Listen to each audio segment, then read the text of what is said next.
Spécialiste de la traversée de la Manche à la nage, Steve Stevenard, surnommé « le phoque » pour son apparence ronde et son régime alimentaire semblable aux mammifères, parcourt le globe à la recherche de défis extrêmes, un voyage intérieur animé par la volonté de se reconnecter avec la nature.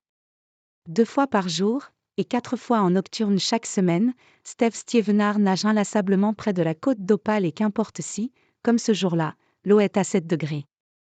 Déjà extrême, cette routine permet à l'homme de 46 ans, né dans la Somme mais wimerosien d'adoption, d'affronter de bien pires supplices.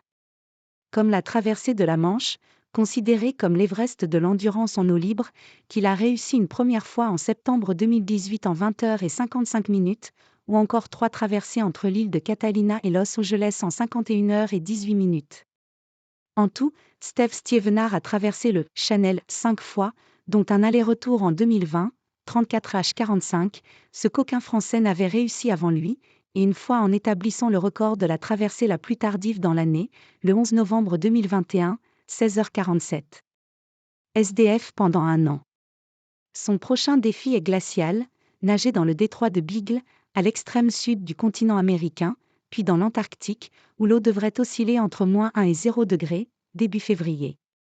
Mais lutter contre le froid, le phoque en a l'habitude. C'est « l'ennemi numéro 1, glisse-t-il de sa voix presque enfantine.